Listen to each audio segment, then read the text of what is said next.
So without further ado, I'd like to pass this to Anya. If you experience any issues during the call, please feel free to chat or email me at faigy@byfi.org, FAIGY@byfi.org, or you can chat me in the right-hand side of the screen. And with that, I'm going to hand it over to you, Anya. Thanks, Faigy. Hi, everybody. Can you guys hear me okay? Yeah, we can hear you. Okay, great. So thanks so much for spending time with me on this Tuesday evening. I was thrilled to be asked. The impetus for this training is I had a baby the day after the election, and so I was spending a lot of time on social media, as a lot of us have been. That's not my kid, by the way. So I was thinking, okay, what is it that I can do in response to what's going on? There's so much going on, and there's so many bids for people's attention. And I'm a journalist. I work for NPR, so I have no ability to take part in political activity. I can't, I can observe, but I can't attend marches. I can't give to political candidates or anything like that. So what I can do is I can share my knowledge, and I have been covering social movements as one aspect of my journalism for a really long time, actually, since college. I've covered the anti-globalization movement. I've covered Occupy, the anti-war movement, and anti-Iraq war movement. So movements on the left generally, as well as action around student loans, which has been a topic of mine for a long time, which also bled into Occupy, and I covered actions on the environmental movement. So I've talked to a lot of people who are, and I have a lot of networks of people who are active citizens in a whole lot of ways. And so what it occurred to me to do was to create a short overview of exactly what it means to be an active citizen. I think there's a lot of people right now who are contemplating that for the first time and really trying to figure out how to get beyond reacting to things and maybe just reading the news or maybe just having one to two conversations and really figuring out how does this fit into my life. And I think, this actually connects pretty well to our common experience as Bronfman, because we all kind of, as teenagers, and I don't know what the age range is in this room, but it's part of your life, I think, in an easier way, perhaps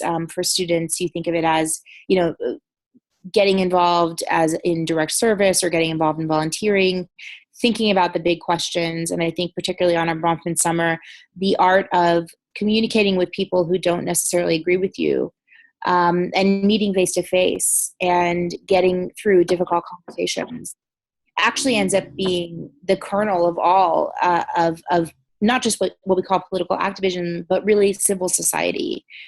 So society's made up of human beings, made of citizens who each of them thinks of themselves as being responsible and that their choices matter.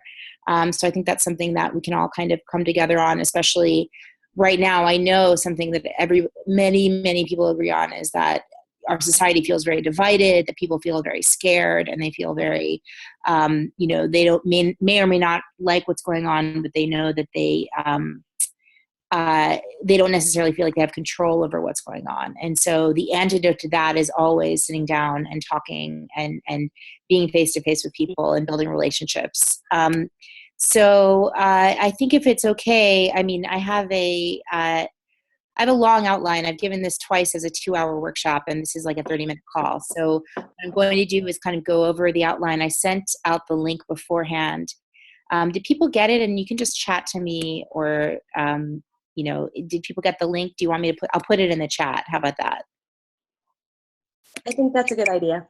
Okay, cool. And it's just so you can just take a look at it. Because when I started to do this, I realized, well, I have a general notion of what it means to be an active citizen or what the various, but I never really thought about what the categories are.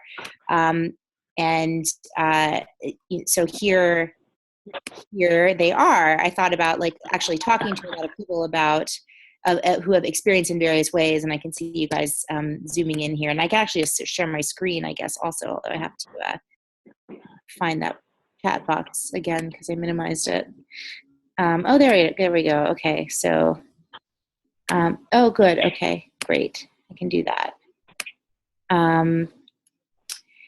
And so I started at the top with this notion of like, everybody has a set of life experiences, a community that they're a part of, an identity, and that shapes your values. It also shapes the people you're connected with. And I this came up when I spoke to the person who started Run for Something, which is an organization that tries to get millennials to run for office. And she said, I could never run for office myself because I moved away from my hometown. But if you still live in your hometown, you have a huge advantage whether you're running for senator or school board.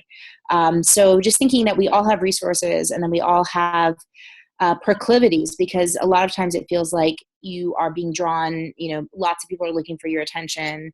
But we all start to feel better when we think about acting from what we most hold most deeply, and also thinking that our particularities, our experience, are resources that we have that we can leverage, and we're not just starting from scratch, even if you've never thought of yourself as a politically active person. And so then moving on from there, yeah. Sorry. So moving on from there, politics versus advocacy, two pretty broad categories, but just thinking about, within citizenship, you can either work within the power structures that exist, and advocacy is really working more at an issues level. And so that makes a difference in terms of geography. It makes a difference in terms of who your targets are. If you're trying to push for change, it could be, that you're trying to change the public opinion in general, or it could be corporations or celebrities or other institutions. That's on the advocacy side. And the politics side, it's more straightforward. It's people that hold elective office. And then moving beyond that distinction, talking about broad strokes tactics, right? So within political campaigns, of course, there's running for office or volunteering for a campaign, working for a campaign, fundraising, very, very important.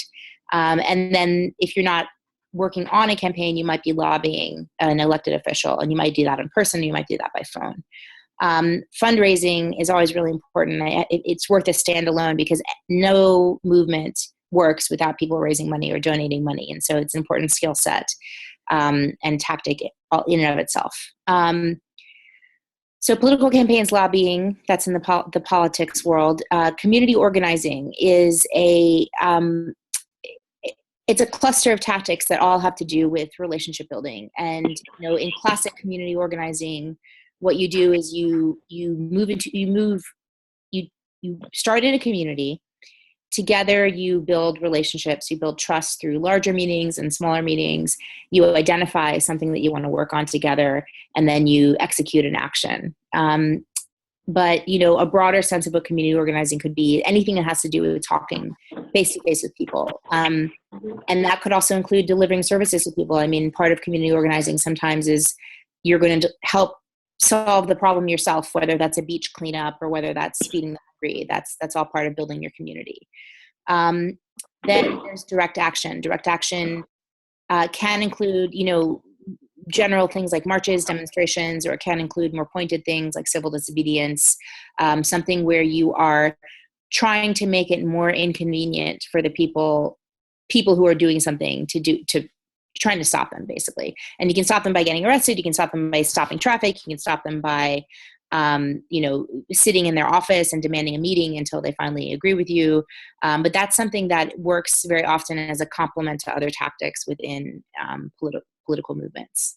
And then there's this category that I feel most comfortable with, I have the most experience with, which is communication and thought leadership. And I'm calling hacktivism anything that involves, using technology, especially communications technology. So, ideas that policymakers and people in power implement come from somewhere. And generally where they come from is they come from people who are doing research and generating policy ideas. So in fact, drafting model legislation, doing research, crowdsourcing, citizen journalism efforts can all fall under thought leadership. And then you have the more common tactics of things like writing an open letter or circulating a petition or writing an op-ed or a letter to the editor. And then there's sort of other thought leadership related things that any people with communication skills can get engaged in, like art, creating art or slogans or memes or even pranks, creative kind of tactics that don't necessarily fall into direct action, but are expressions of people's, beliefs or ideas. And so as I go through these tactics, hopefully you guys are thinking, some of them sound more interesting, some of them sound less interesting, some of them sound like things I'd like to be doing, or things I don't know anything about. And the point to be made here is that I think a lot of times, especially on the left, people spend time arguing about tactics and strategy, and we should be doing this now, we should be doing that now. And successful social movements don't waste time on that, because they understand that there's a broad swath of tactics that all belong, as long as people have an understanding that they're moving toward the same thing. And in fact, there's a dialectic that goes on where there are people who are working on something, in one way, and they're being very reasonable, and they're showing up in suits and ties and being very orderly. And another group of people might be sounding really extreme and yelling and standing outside, but they're really both going for the same thing. And the yelling people make the people in suits and ties look more reasonable. And so that in that way, they're kind of working for the same thing. So, if you're interested in becoming a more active citizen, it's important to remember that whatever it is that you care most about, in the way that you can do it with the skills that you have and the resources and the time and energy that you have, that's what you should pursue, and not think about like, should I be somebody else or like somebody else? That said, I think it's also important to prioritize. I know a lot of us feel whipsawed, and there was even talk, in the impetus of this call, that we dissipate a lot of our energy, especially in the age of social media, by sitting behind a screen, by not engaging face to face with others. And I would say in general, it's probably a good rule of thumb to stop doing that. If you're contacting lawmakers that don't represent you in the vast majority of cases, that's important. That doesn't really do anything. If you are signing a lot of petitions that are put out by nonprofit advocacy groups, and it's not very clear where the petition is going to go or what it's going to do, that's probably not that useful. It's just going to end up with your information going into the email list of that organization. And if you're engaging in arguments in social media that sap your energy and make you feel terrible, that's probably not going to be helpful in the long run. I found a huge turnaround in my own energy, and research actually supports this, that if you go from responding and reacting all the time, and you really try to actively turn that around and think, well, what do I want to share, and what do I want to say, and what questions do I want to get answered, and start engaging in a way that is actually moving things forward and spreading information that you want to spread, your experience overall is going to be a lot more life-affirming. It's going to be a lot less deadening and putting you into an anxiety spiral around social media, which I don't know if people can relate to, but I sure can. So that is the super basic outline of my map, and I want to stop and see if people have questions. And for some reason I minimized it so I can't see the chat window anymore. I'm going to try to see if I can open that up again, because I can take questions over chat too.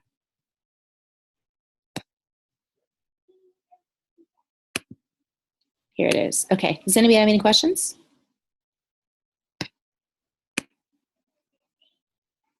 Yeah, you can unmute yourself, or you can put it in the chat window if you don't want to talk.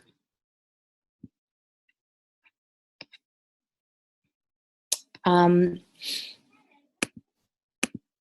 in the meantime, I'm going to share a couple of thoughts from, well, if I can click over in the other tab. Hold on, if this works.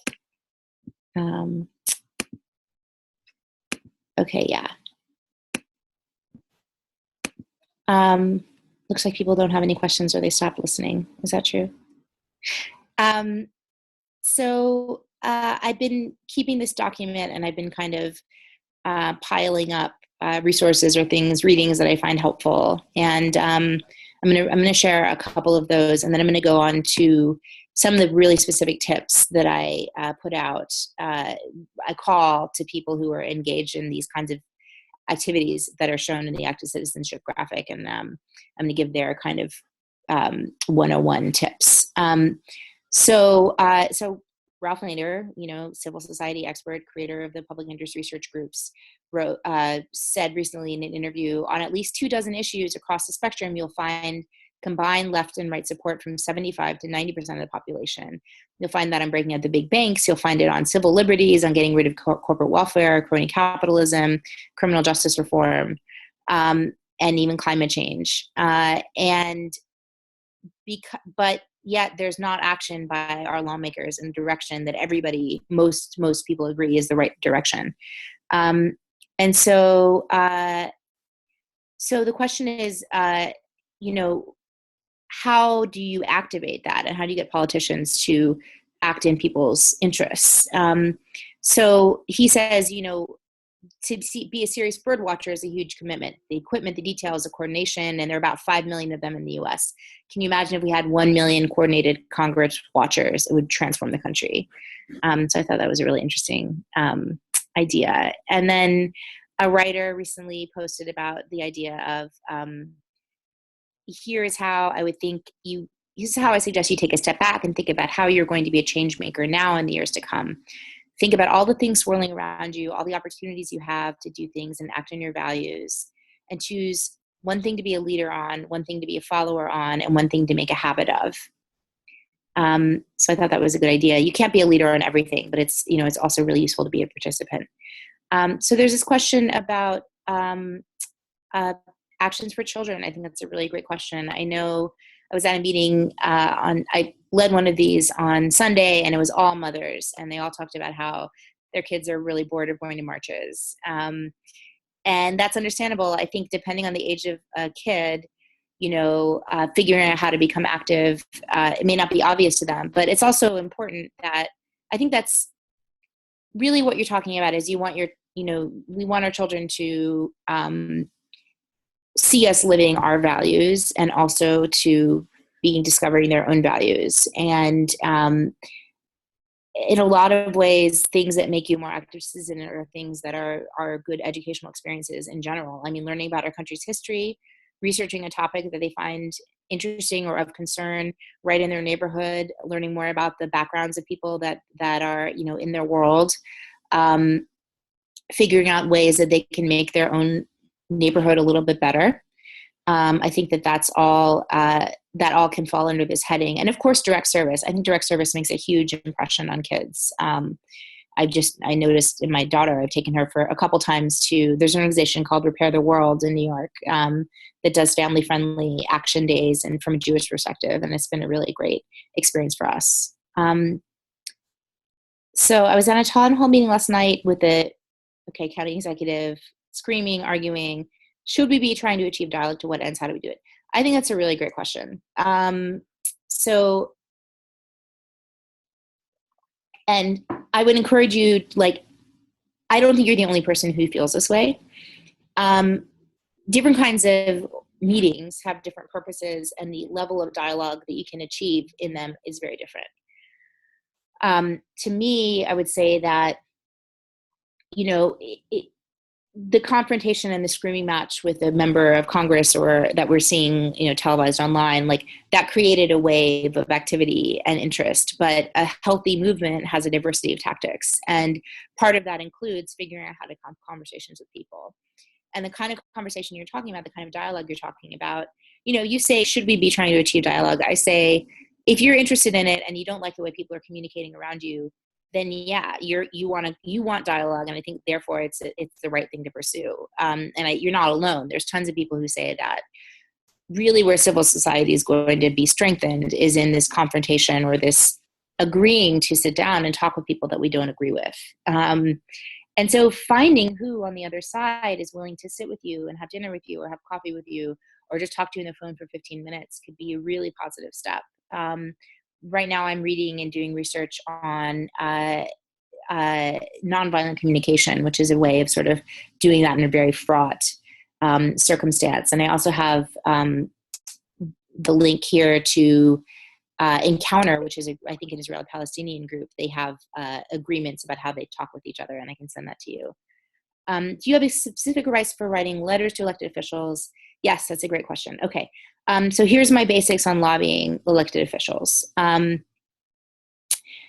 There's a huge hierarchy in terms of how much effort it takes. So in person is far away the best, right?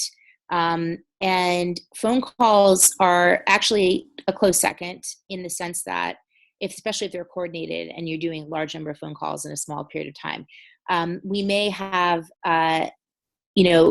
so rather than the daily phone call, the daily phone call does have its efficacy, But I think what you need to be, what you could be thinking in terms of is if you're already in that practice and you're doing it every day, it could be really helpful for you to be in communication with a particular people in your congressperson's district office, right? So I talked to someone who's a policy wonk for a member of the House, and he said, when people meet with me, I take a lot more meetings than the member of Congress does, and once in a long while, people actually have Googled me and they know something about me, and it makes such a huge difference in the conversation that we have. So you could spend your time kind of figuring out who works in that office and figuring out something about them and making a connection. And it could make such a difference, right? In terms of, instead of calling Senator Warren's office or like prominent members of the Senate day after day, and you're kind of an anonymous person, think about what about if you could become someone that they know. It could be really it could be very helpful to do that. I just want to interject one point for people who are joining us on the phone and can't see the screen. So Anya has been answering questions that have come into the chat window. And if you're on the phone, the way you can ask a question is *6 to unmute yourself, and then *6 to remute yourself afterwards. So you should feel free to ask a question as well. Oh, great. Fantastic.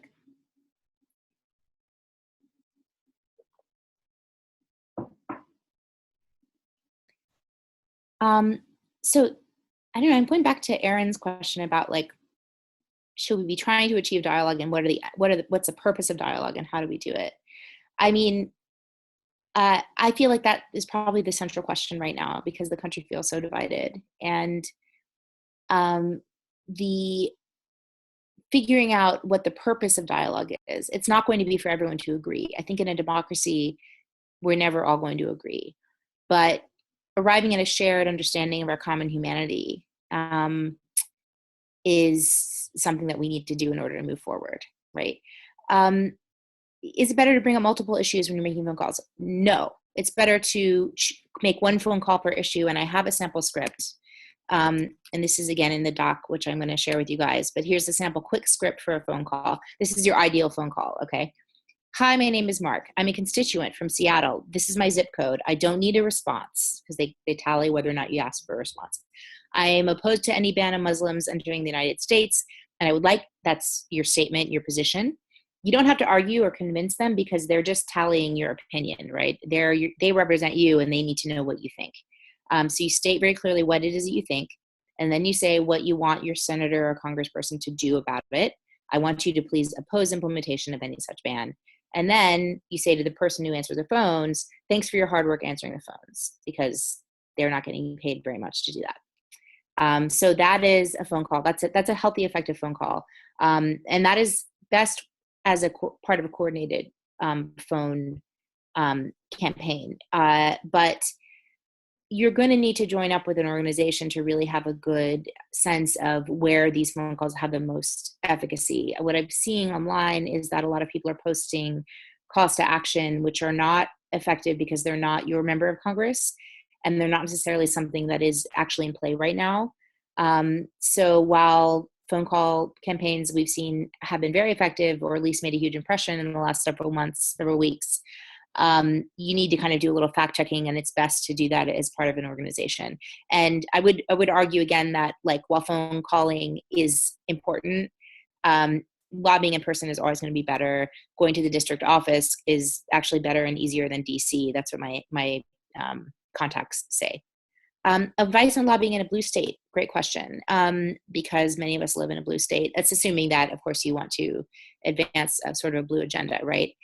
So there's a lot of organizations now that are focused on the notion of building bridges across. The first most important thing to say is that even a member of Congress who agrees with you can use the support, they can use the reinforcement, and this is from Zephyr Teachout, who's a Democratic activist, that lawmakers in what we call safe districts still feel pressure. And this is a quote from Zephyr Teachout. I remember being struck by a very safe Democratic congressman boasting about voting for Obamacare, quote, despite the Tea Partiers who followed him around. So there was no way this guy was going to be ever voted out by Tea Partiers, but they were following him around, and so he felt pressured. And that obviously can flip and work the other way as well. So let's see. Given the pace of the news these days, I find myself spending the trying to keep up to stay informed. Great question. Yeah, I think that you can do less following the news. I think we could all do less following the news. I argue for myself. I was talking to my editor today, like, we need to be more judicious about the amount of news that we're putting out, because we're in a symbiotic relationship with an administration that is calculating for maximum outrage and maximum media cycles. That's something that they're total geniuses at. And so spending less time taking in the news, using an app like Freedom to block yourself from social media, I think is really important. And the taking action part of the day this is where it's really helpful to be connected to an organization, someone that's going to help you do priorities. There's an organization called Daily Action, which is something that will, like, on your text, on your phone, like, text you numbers to call and one thing to do every day. And so if you can find a group like that you trust and that you agree with, they can kind of do the heavy lifting for you. And that's a lot of efforts out there are kind of in that direction. So, and the thing I would say is that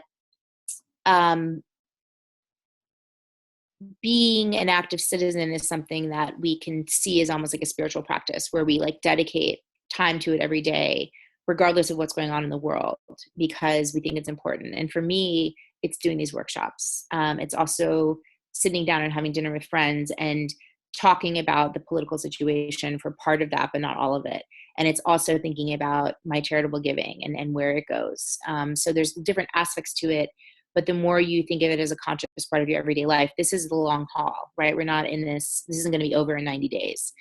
So thinking about how we do it is really important, I think. Okay, how do you discern what news is important? Woo, that's a really tough one. Well, we're not all obligated to pay attention to everything.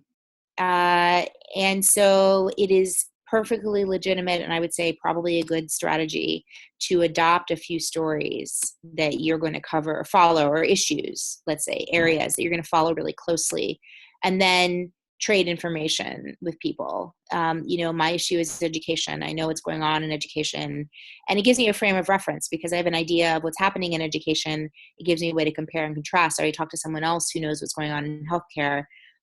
We can kind of compare notes that way, but it's perfectly fine to not feel like you have to be on top of every single thing. That's where it goes back to, who are you? What are your values? What are your interests? You need to know enough so you can get into an informed conversation and listen. But the best thing about that is then you can ask people questions when you meet them and have a conversation. Tim Ferriss, who's a productivity guru, I made fun of him for this, but he's written about how he doesn't follow the news at all because all he spends time doing is building his business. And he figures if something's really important, then a cab driver will say something to him or a friend will say something to him and he'll get it from there. And I'm not necessarily endorsing that, but I think on the spectrum from like 24/7 Twitter feed to waiting for someone to tell you something, we could all stand perhaps as educated people to move a little bit over. We're at 8:30. Did we say 8:30? I think we said that we can go until 9, or we can go until it seems like everyone has answered, has asked their questions, and you've shared everything you'd like to share. Okay. I think there was a question about multiple issues a little bit above in the chat as well. Oh, no. I think I got to that. Is it better to bring up multiple issues when you're making phone calls? No, it's better to do one issue at a time. And then I said the quick script. So like one statement, one request for the officer, for the member of Congress or other person like that.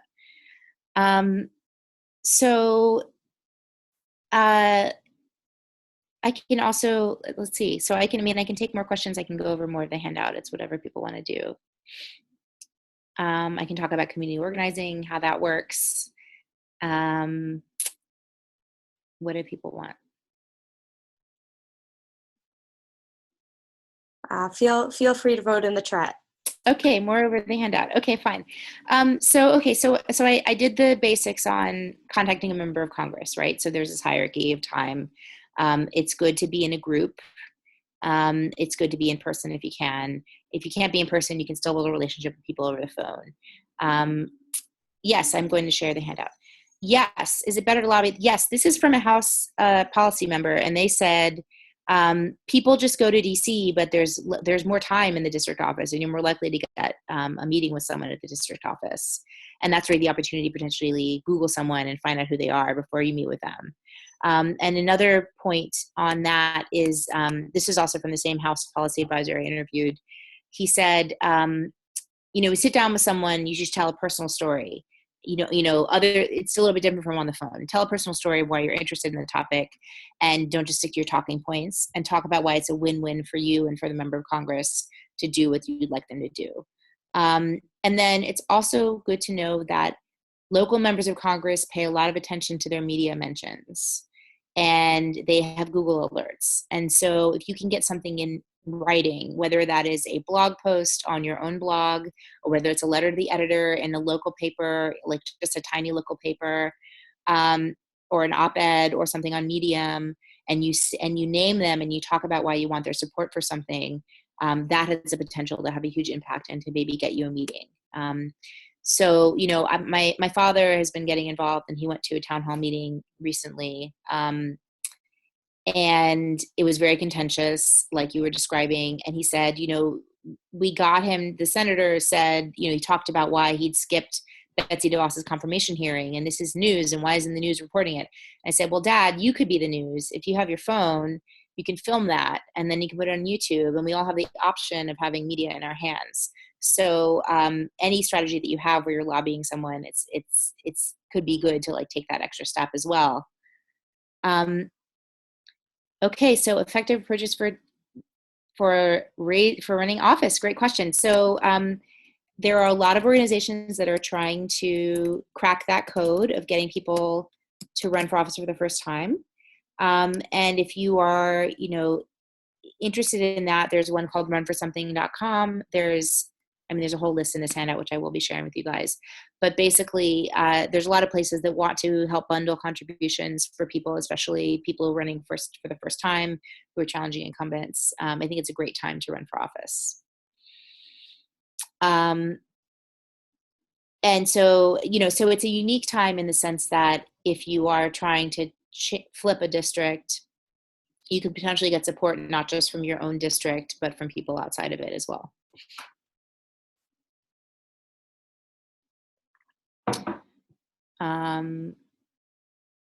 Let's see. So more on lobbying. Yeah, from a former Senate staffer. Some offices even check whether you're an actual voter. So this is underlying the point that it doesn't make sense to call if you're not the person's constituent. So let's see. So community organizing, I'm just getting really like intrigued and interested in this. I kind of shared the very general outline of it. I think another way of thinking about this cycle, and I think a lot of us may have the experience in Jewish nonprofits, right, where you're looking to find people interested in the mission with you, to build a relationship with them, get them in the door, give them bite-sized leadership roles, and then ultimately groom your next generation of like board members or donors. And so these community organizing tactics, I think, can be translated very effectively. And there's several movements right now that are trying to follow the house party model to get people connected with each other that then will help them mobilize. So Solidarity Sundays is one example. There's Get Organized Brooklyn, which is community organizing meetings in New York. There's Showing Up for Racial Justice, which is particularly for white people who want to be anti-racist. And so Solidarity Sundays is an interesting one. I've been to a couple myself, and basically it's a house party model. You get people together on the second Sunday of every month, and you do an action together. And it's a way of building relationships, building momentum, and getting people interested in the next thing, whether that's, going to an action together or raising money for a cause. So I think that, it's exciting to me to hear that a lot of people with a lot of experience in studying social movements are very gung-ho about the prospect of meeting in small groups, because it sounds very approachable, and it's not minor. It's actually something that's going to be more and more important. Of course, what we have to think about is not just organizing our own communities, but how are we going to build bridges? And one of the, really interesting dynamics that I've been seeing happening is lots of expressions of goodwill from Muslim and Jewish communities, for example. And I'm really curious to see and how I can incorporate in my own life what that interfaith dialogue might look like. So that's community organizing. Then there's running for office. We'll talk about running for office a little bit. It's interesting factoid, about a third of state legislative races in 2012 featured one candidate running unopposed. Most of them were incumbents. And so there's a lot of, if you're interested in running for office somewhere, there's some really good articles about how to run for office. There's an organization called runforoffice.org. And the person I talked to from One for Something, again, mentioned, it's really good if you're from if you live in your hometown, you're in luck. If you've lived where you live for more than 5 years, you're better. Like, the people are going to help you.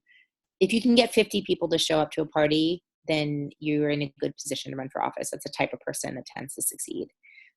So those are interesting rules of thumb to think about. And if you're not someone who would run for office, you might be a great volunteer campaign manager or social media expert or someone who helps them with marketing. I met a woman the other day in the workshop version of this. I asked people to kind of take action or commit to an action themselves. And she said, I do digital media marketing as my job. And so I've been meeting with other young people who want to run for office and talking to them about their brand and how to act on social media and that kind of thing. And so that was her kind of action that aligned really well with her skill set.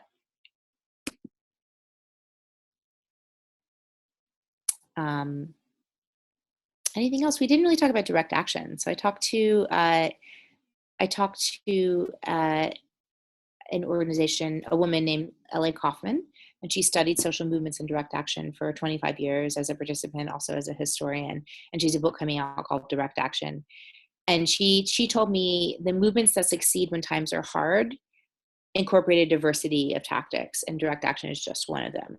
And that could mean anything from a simple protest march to nonviolent civil disobedience. Anything that creates a crisis or a disruption in ordinary life, that shines a spotlight, that pressures decision makers to change, that makes things cost more or take longer, and creates a sense of friction in the ongoing mechanisms of daily life. So there's been a number of calls for this kind of thing. I think the marches, the large mass demonstrations, have achieved something in the sense of making people see each other. And once you've taken that action to show up, you then build a relationship, hopefully, with the people that you came with. But it all matters, like, what you do afterwards. And what we haven't seen yet is there's been various calls for, like, general strikes, for example.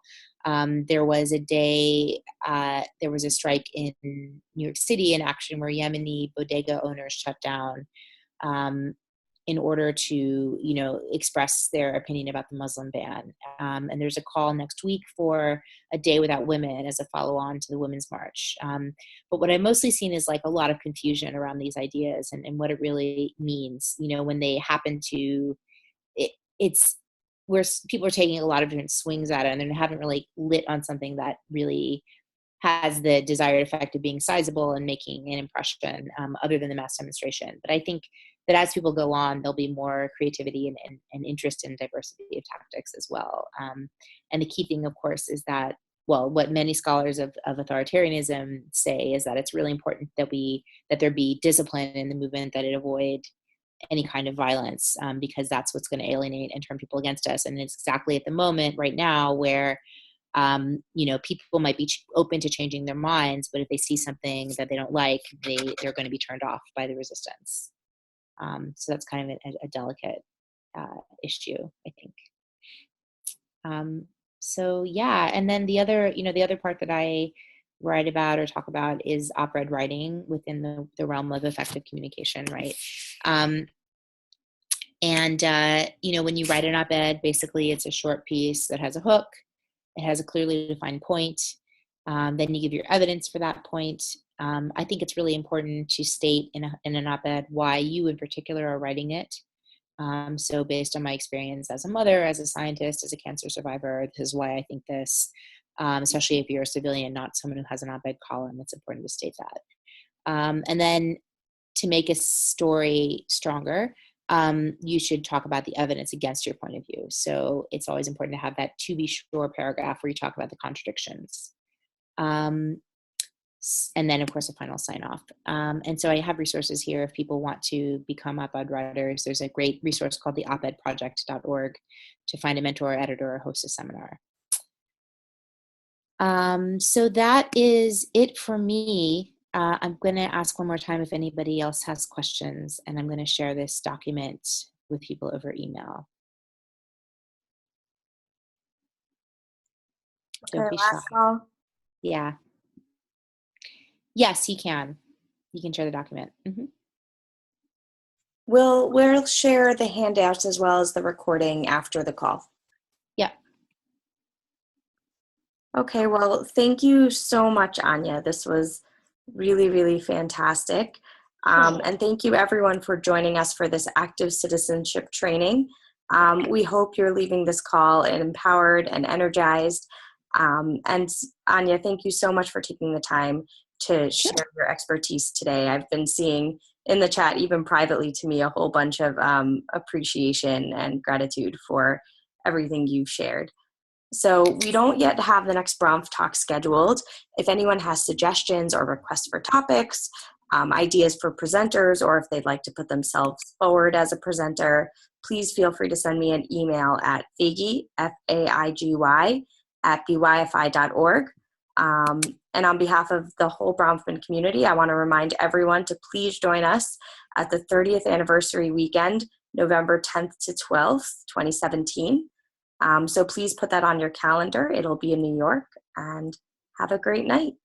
Oh, and I just want to say one more thing. Thanks again, guys. I am committed to giving this workshop, the 2-hour version, in person at least 10 times. I've given it twice so far, and I'm booked for 3 more. So if anyone has a venue of at least 10 people in New York City, I will come and I will give it for you. So just let me know, or let Faigy know. Yeah, please do. And also, Anya, you can feel free to share that with the listserv, because I'm sure people would love to hear that. Will do. Okay. Great. Bye, everybody. Good night, everyone.